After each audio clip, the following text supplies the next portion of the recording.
1942, Tokyo celebrated victory. After Pearl Harbor and the rapid fall of territories across the Pacific, the Japanese High Command believed that America was broken.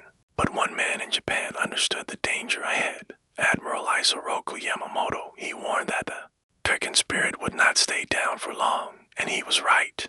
While Japanese leaders argued about their next move, Turkin planners prepared something no one in Japan expected: a direct strike at the heart of the empire, a mission that would shock Japan into realizing that the war had only begun. This is the story of how a handful of American bombers changed the entire direction of the Pacific War. In the early months of 1940, the Japanese forces spread across the Pacific like a rising tide. Singapore was collapsing, Hong Kong had fallen, the Philippines were on the brink, and their navy dominated the seas. The Japanese believed they had time to expand, time to prepare new defenses, time to negotiate from a position of power. But the United States was not waiting. In secret, American commanders planned a mission that seemed impossible.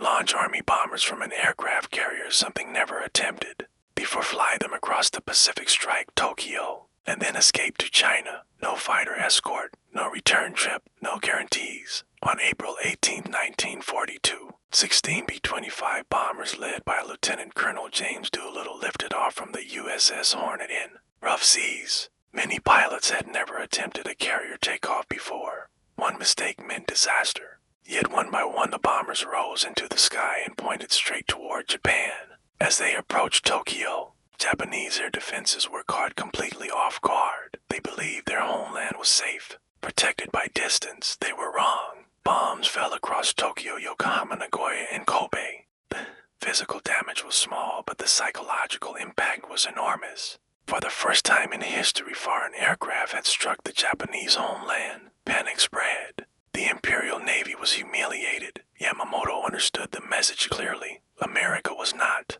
weakened, it was awakening. The shock of the Doolittle Raid forced Japan into a rapid shift in strategy. Instead of consolidating their defenses, they rushed to eliminate the American carriers at any cost. That decision drove Japan toward a massive operation in the Central Pacific.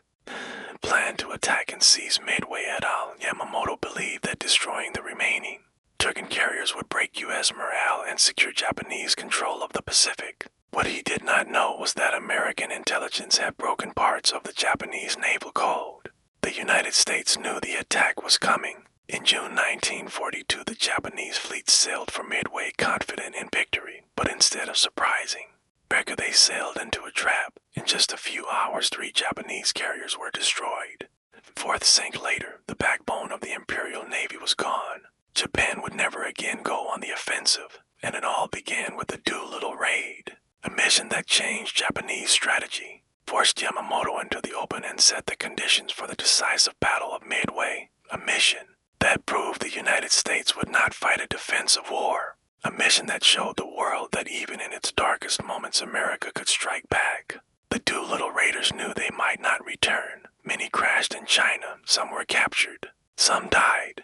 But their courage changed the course of the war. If you enjoy real war history moments where small actions change the fate of nations, follow this channel for more.